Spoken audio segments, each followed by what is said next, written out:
Well, Steve has been talking to us about Jonah for the last couple of weeks, and I'll have to admit this week I kind of felt like Jonah. Prayed for a couple of days about what the Lord would have me bring to you this morning, and when he finally, very distinctly, told me what to do, then I wanted to run to video or audio or DVD. Then yesterday I was helping the wife clean the house, and I was dust mopping underneath the bed, and I did something, and boy, it got me a pain in the side. And so I thought, wow, DVD. I'm not going to be able to do this tomorrow. But she called the chiropractor, and they said not till next Tuesday, and I almost said okay, and then somehow, I don't know how she did it, but anyway, they took me in, and it was amazing. I didn't feel anything happen, but it really started feeling much better. So as I just want you to we're going to start in Nehemiah. And if you'd like to turn there with me, Nehemiah 13.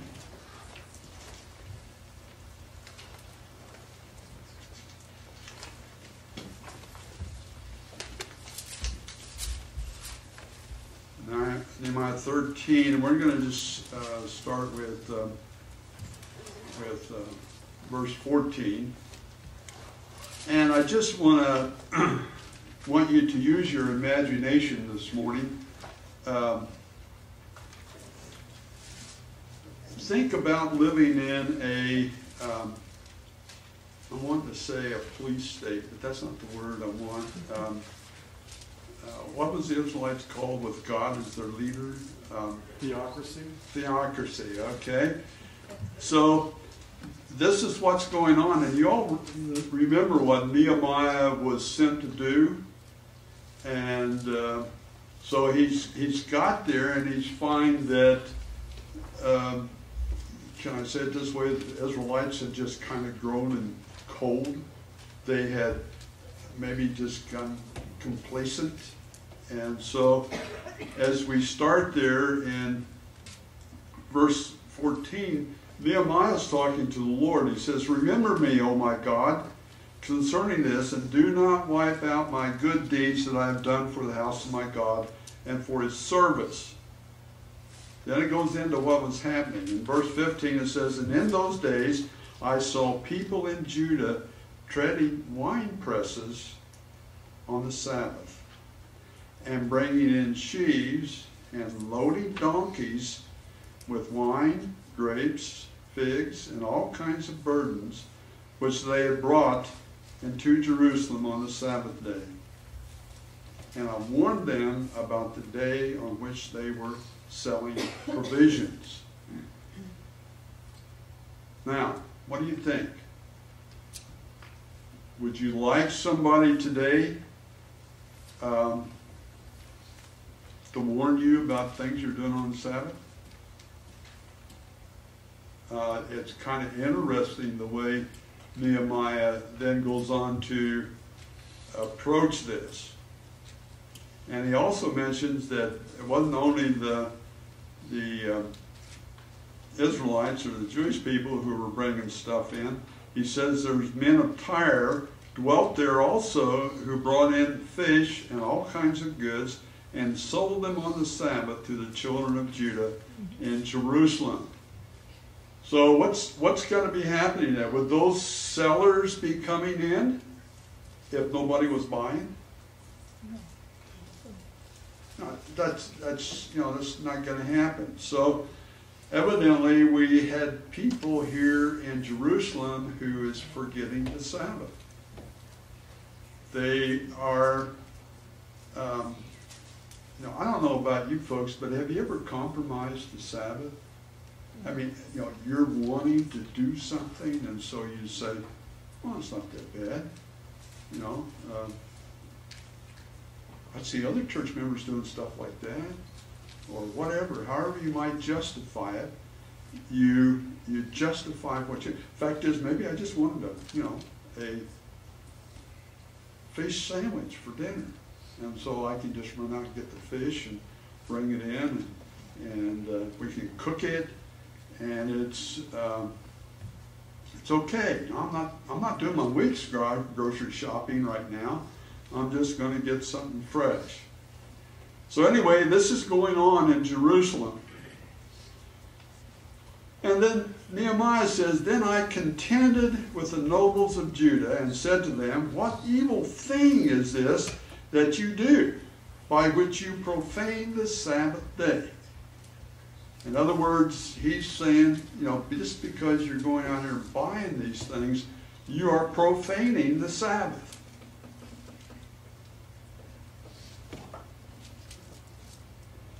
"Did not your fathers do this, and did not our God bring all the disasters on us and on this city?"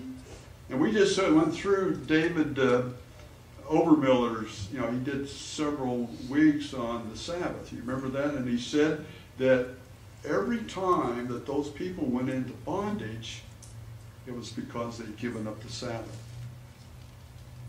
I think, we forget how important the Sabbath is. It's something we see, how can I say this? We see how the world treats their first day of the week, and sometimes it kind of runs over into the Sabbath, and we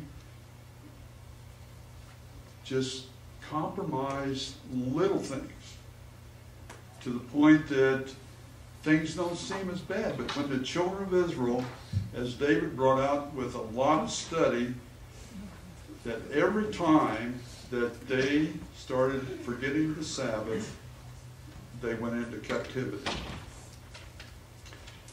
And so it says, "Yet you being added, unless you bring added wrath on Israel by profaning the Sabbath. So it was at the gates of Jerusalem, as it began to be dark before the Sabbath, that I commanded the gates to be shut and charged that they must not be opened until after the Sabbath." Now, how would you feel about that? Now, let's use your imagination a little bit. There's, let's say, over around the Sunside area, there's a lot of big vacant land over there. So let's say, all of us was to move over there, and we built this city, and we put a wall around it and gates, and then we're living there as like a commune, and people decide that you're not keeping the Sabbath the way you should. And so they decide, okay, we're going to make that up for you. You're going to keep the Sabbath. And so they shut the gates, and what's he said there? That he posted, why do you think he posted his own servants at the gate? That's the ones he trusted. Evidently he didn't trust the ones that had originally been there. And he put them there so that no burden would be brought in on the Sabbath day. So that no burdens would be brought in on the Sabbath day. Now the merchants and sellers of all kinds of wares lodged outside Jerusalem for once or twice. So what are we saying? Those merchants who were selling this stuff originally in the city, they hung around outside the city, hoping that the people in Jerusalem would come outside the city and buy their wares. So there they are, and he says, "I warned them and said to them, why do you spend the night around the walls? If you do so again, I will lay hands on you."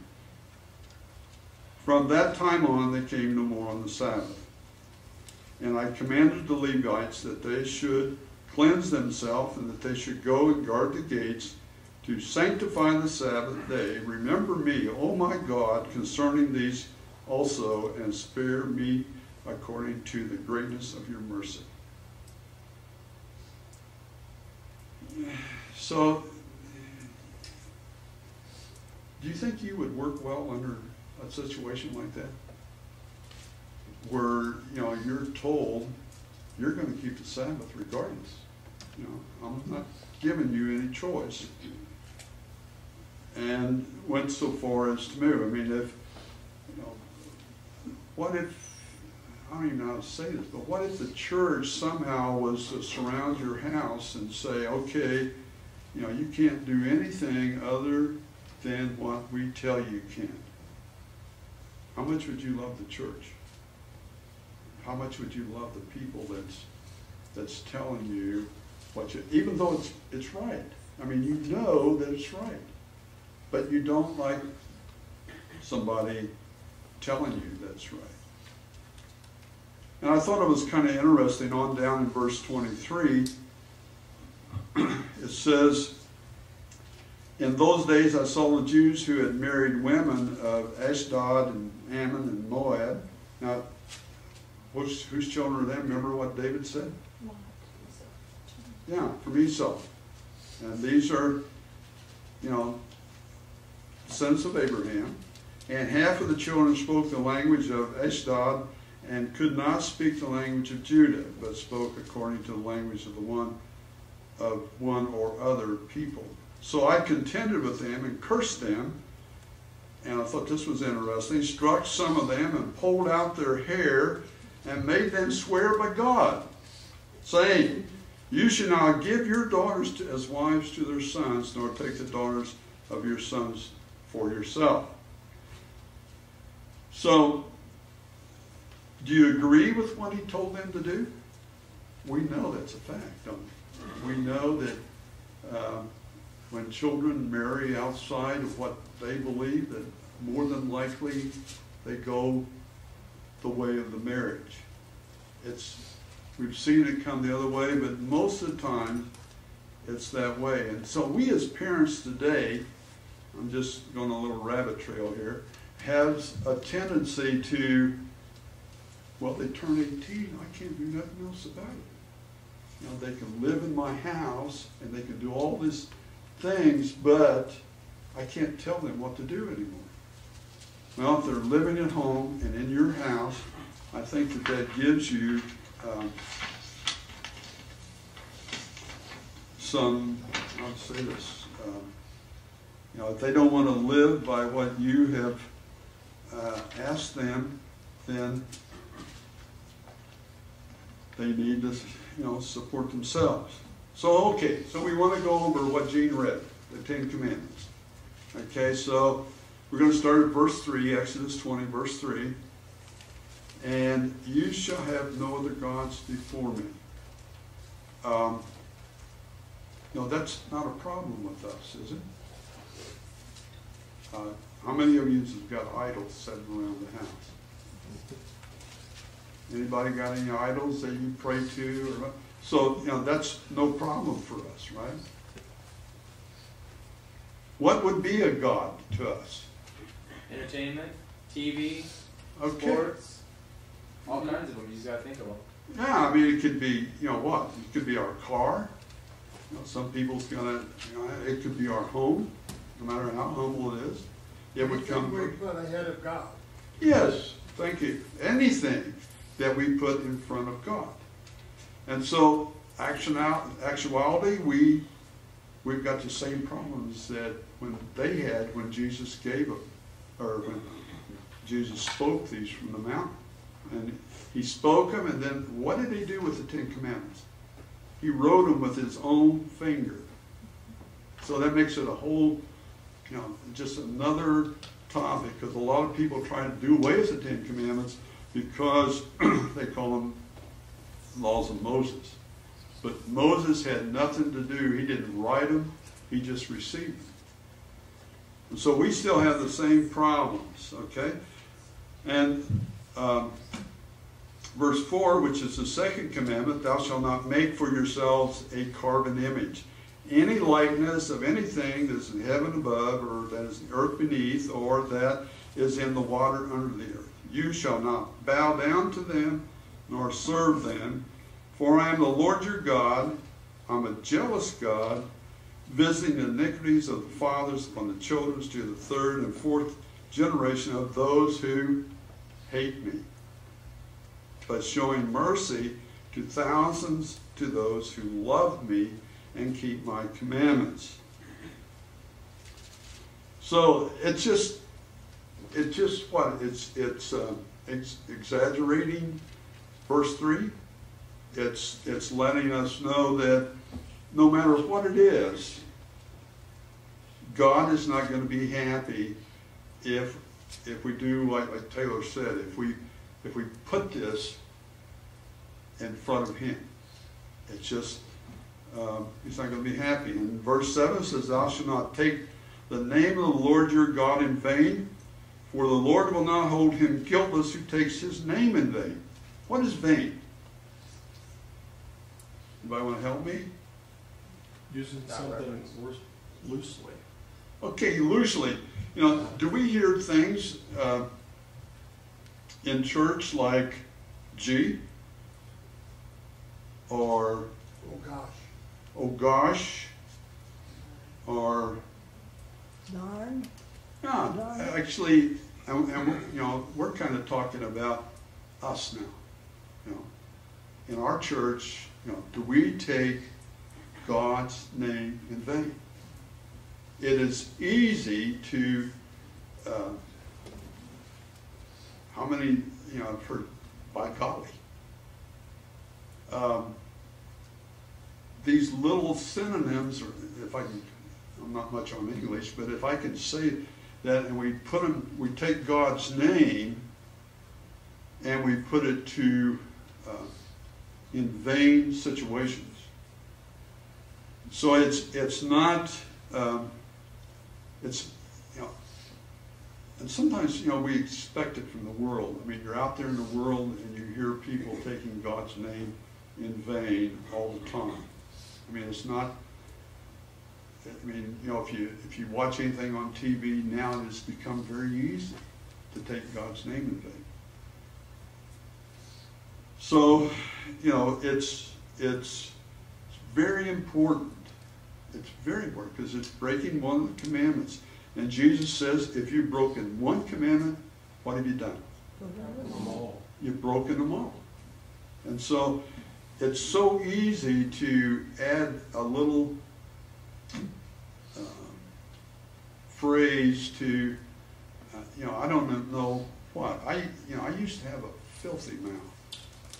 I worked on a construction crew, and, you know, I mean, it was just filthy. That's all I can say. Not proud of it.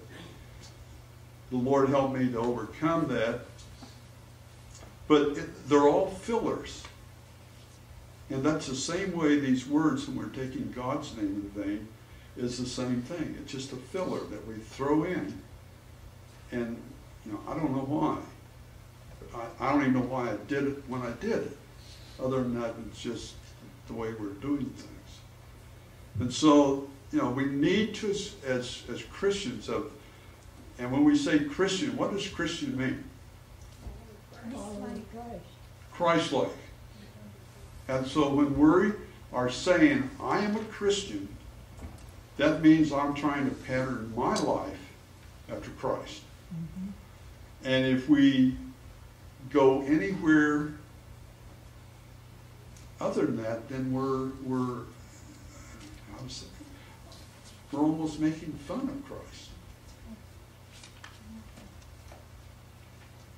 And these first 4 commandments, what, as we all know, that these 4 commandments are what? To God. Yes, these are the one to God. The last 6 are to men. Mm-hmm. And I have no reason to say this, but for some reason I had never connected the 4th commandment with what I considered the 4 commandments to God. I don't know why. I just had never thought of it that way. And so as we look at the verse 8, it says, remember the Sabbath day to keep it holy. 6 days you shall labor and do all your work, but the 7th day is the Sabbath of the Lord, your God. And the New King James says, in it you shall do no work. NIV says, on it you shall do no work.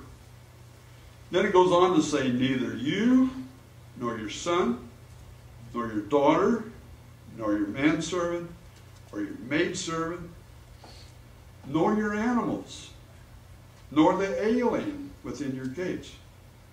For in 6 days the Lord made the heavens and earth, the sea, and all that in them is, but he rested on the seventh day. Therefore the Lord blessed and made it holy.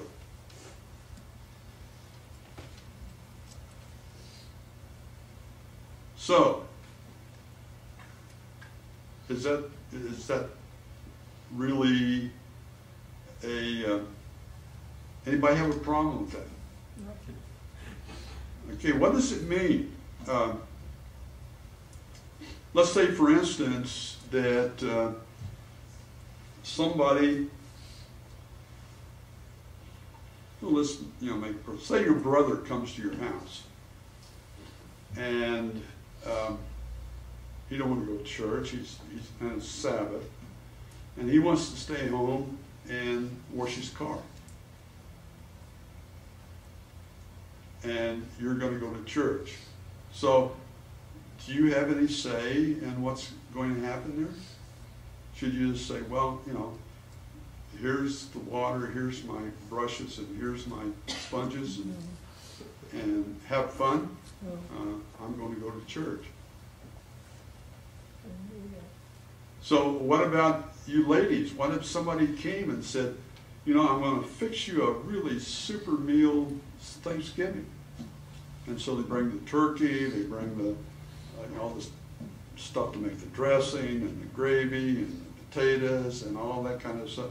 Just go on to church, and I'm just going to use your kitchen, and we'll have a nice Thanksgiving meal tonight after Sabbath. Are you comfortable with that? Sometimes we have the feeling that when people come to visit us, that we got to do what they want to do. And so when we do that, what are we doing? Compromising. Yeah, we're compromising. We are lowering what we know God wants us to do to make somebody else happy. And it's just, so,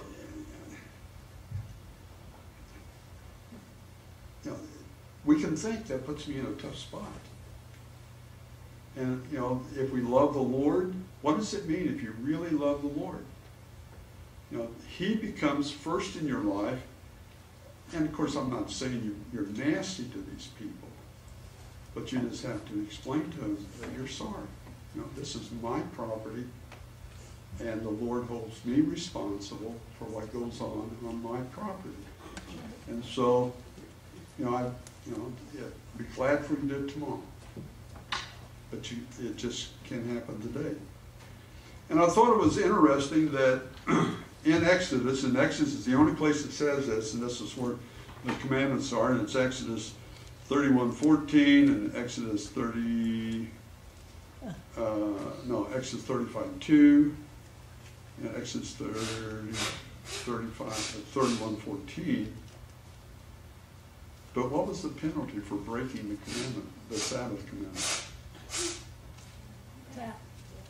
Death. That's pretty serious. And sometimes we treat it so lightly. But for us to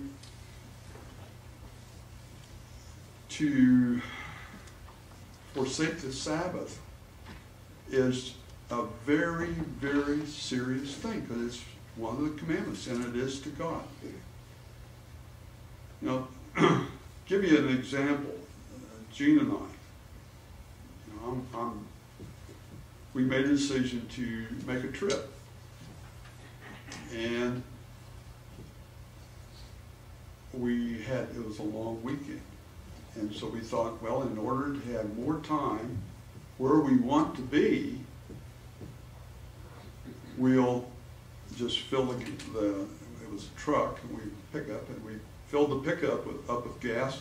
And as I remember, we got like another 10 gallons in cans, and we put it in the back of the pickup to carry with us. And, I did not think of this at the time, but so we drove all day Sabbath. And when I was getting low on gas, I stopped and poured the other 2 cans of gas in, and we made it to where we was going, and didn't have to buy any gas on the Sabbath. That was my main objective, not to buy gas on the Sabbath. And so we got there without buying any gas. So when did my actual start doing what I wanted to do?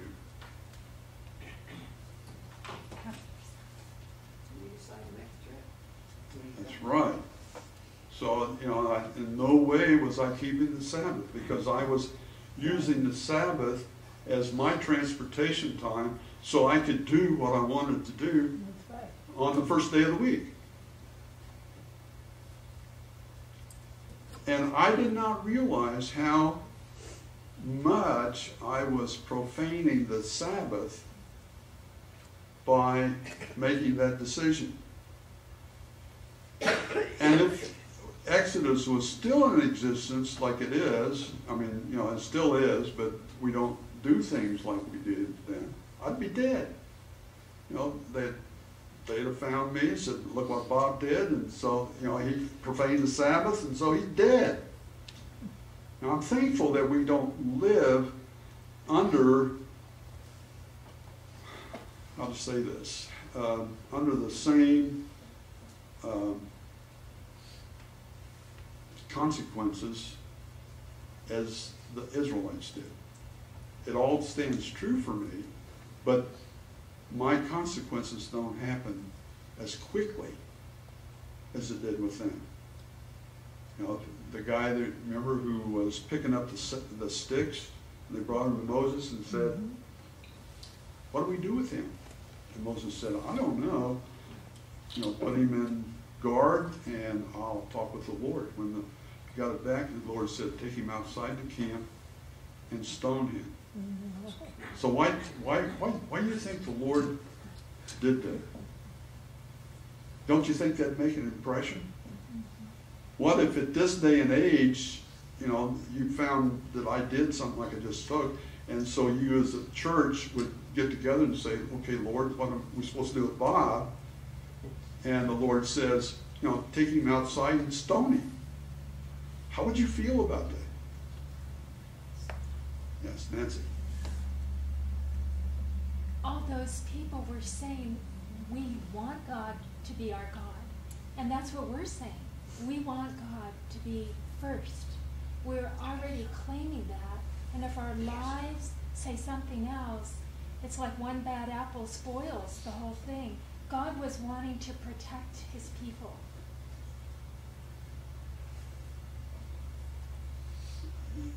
We could, like I say, it's very easy for us to justify what we want to do. We can find a reason. But what I'm trying to say here this morning, and I'm hoping that the Holy Spirit is here, letting you hear what I'm trying to say, is that, the Lord's commandments are much more serious than what I have a tendency to believe that they are. I have a tendency to believe that God is going to understand my justification for what I'm doing. And when we get to the end of time, and we know, you've all read Revelation, and when we all stand before our God, and we're going to be hearing the judgments, and if we miss it, we're going to have to say, and the Bible, we believe this, that, Lord, you are just. And so we will not be there because maybe we were just definitely not bad people, but we just chose to disregard one of God's laws. And so, and we're told in the New Testament, we're told very plainly that we can know today whether we're going to be saved or not. So we don't have to get to the judgment or when Jesus comes and we're still wondering about that, whether we're saved. But we can't play games with ourselves. If we see that we've got something in our lives that needs to be changed and we want to go home with Jesus, He will help us to be ready. The Bible calls the old man sin, and Paul says we need to what? A new birth. And so we need to, we just need to take what God is saying to us very, very seriously. And sometimes it is, like I said, it's just easy. Or, like I said, if somebody comes to visit and they want to do their thing, and, it's just easy to say, okay. But, when you say okay, you don't have to stand up for anything. And Jesus wants us to, and I thought this was kind of interesting in Amos 8:5.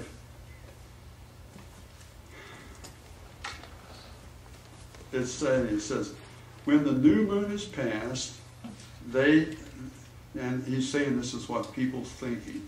You read in verse 4. And they're asking, when will the new moon be passed that we may sell grain? And the Sabbath that we may trade wheat, making the ephod small and the shekel large, falsifying scales by deceit, that we may buy the poor for silver and the needy for a pair of sandals, even sell the bad wheat. Have you ever wanted the Sabbath to be over so you could go do something? Again, I'll use myself as an example. We used to like to go to the flea market in Tucson. I forget the name of it there. Palo Verde flea market. And so, Sabbath gets kind of late during the summer. 7 o'clock or something like this, or maybe a little later. And so we would say, okay, we'll leave home at 6 o'clock, and when we get there, it'll be 7 o'clock, so when we'll be breaking the Sabbath. Now, that may sound very foolish to you folks, but it took me a while to realize what we were doing. When did my Sabbath end? 6 o'clock, right? And so, there's so many things that we can do that, just wanting to be someplace, and so we just use the Lord. I actually have heard of people who take train trips. They buy their ticket on Friday or Thursday or whenever they do it, and they want to ride over the Sabbath, arrive where they want to be, and so that they can be there and do the things they want to be. So when that happens, when did the first day of the week begin for them? It began Sabbath. I mean, when you're going to the train station with all your luggage and all this kind of stuff and getting on the train, and then you sit there eagerly awaiting when you get there so you can do what you want to do. Excuse me, Lord, today's just not that important. I want to be here. Now, I know you understand my feelings, Lord. But, when we make decisions to, like I said at the beginning, to justify what we want to do, and we include the Sabbath, we're telling the Lord that He's second. Because just because we use Him for travel time, I don't read where that's what we would call it. And in Matthew 12:5 it says, "Or have you not read in the law that the Sabbath, the priests in the temple are profane the Sabbath and are blameless?" Okay, there's things that we can do on Sabbath, right? And as we think about that, I was up at 3 o'clock this morning going over this. Some of you probably wouldn't have had to do that, but, I did. And from what I read, that's okay.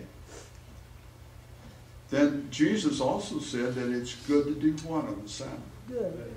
Good. Okay, what's considered good? Things for other people. Visiting sick. Okay, Jesus, of all the parables that Jesus told, or all the healing miracles that Jesus did, the most that's, I'll get this right in a second, the miracles that are most recorded of Sabbath activity is Jesus healing sick on the Sabbath. And that's the priests and the rabbis and all those people were unhappy for him for doing that. Pharisees. But he said, talking about the woman, here she's been tied to this for 18 years. If you had a lamb and he fell into a ditch on the Sabbath, you'd run out and get him out. And that's okay. We don't want animals suffering either, do we? And he said, isn't it just as well or more that I heal this woman and release her from this agony that she's going through on the Sabbath? So there's Jesus just healed a lot of the sick on the Sabbath. And it's just, there's so many things. One time, my neighbor, we lived back in Indiana, had one of those blizzards like they have back there. And my neighbor was here and I was here, a cemetery across the street. And we had this blizzard, and the cemetery is one of those that didn't have any tombstones. So the wind just picked all that snow up, carried it over into my yard and his yard, and our car was totally covered. There was a little lump there that showed where the roof was at. And my neighbor had to get out, and he had picked the lowest drift part, and he was trying to shovel his way out. And so I got my shovel and I went out and we shoveled the drift out so that he would get out. And to me, that was helping my neighbor. I've had some other things like that in my life. So there's a lot of things that Jesus wants us to do on the Sabbath. And there's a lot of things, and each one of you individuals probably have your own set of values on that kind, and that's between you and God. But Jesus wants us to be holy. What's he say?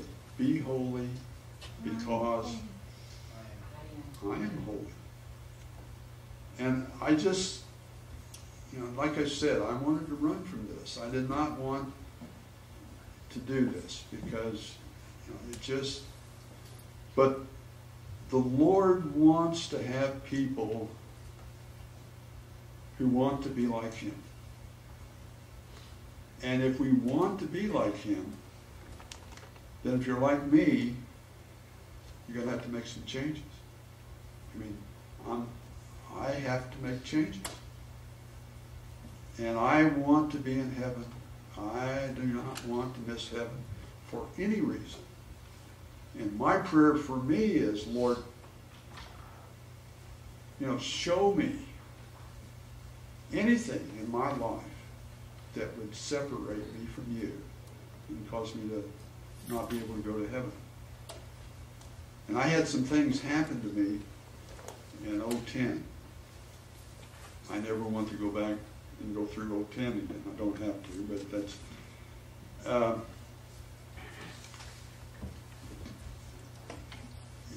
it just... And I was praying that prayer at the time. And boy, the Lord knew I needed patience. And I got my patience really tried. And I'll just tell you, I failed in a lot of points. And, you know, but I learned a lot. And I'm so happy that somebody said to me, and I can't remember who exactly said it, but they said, you know, these people that get up and testified that, you know, they used to sell drugs and they did this and they'd done that and whatever, and everybody just acts like it's nothing. They said, I think they still ought to pay for that. You know, and I had to kind of agree with that. I mean, why should I be able to stand up and say all these things that I have done, been in gang fights and all this kind of stuff, and now it's okay, I don't have to turn around and pay for it. But, you know, I'm so glad that God's not like that. You know, I would not want him to be punishing me for all the things that I've done in this old world just in order for me to get to the age I am now. So I want to encourage you to, you know, just rededicate your life. Take God more seriously. And in closing, I'd like to read Leviticus 26:34. It says, then the land shall enjoy its Sabbath. This is, you know, as long as it lies desolate and you are in your enemy's land, then the land shall rest and enjoy its Sabbath. As long as it lies desolate, it shall rest. For the time it did not rest on your Sabbaths when you dwelt in it. So, in other words, you know, they didn't take the Sabbaths and enjoy them when God was giving them to them. And so they went into captivity, and the land enjoyed a Sabbath. And it was all the Sabbaths that they had ignored and went ahead and done their farming and all that kind of stuff. So, you know, I don't know, I don't see too many farmers in this room. So we don't have the problem of raising crops and what have you, but we all have our own set of little things that we know we should be thinking harder about. And so I would just encourage you that on this Sabbath, this day, say, Lord, I want a closer walk with you. Mm-hmm. And I don't want to do whatever it is that maybe you've been justifying, and say, I want to move on with you, Lord. I want to go home with you. Thank you.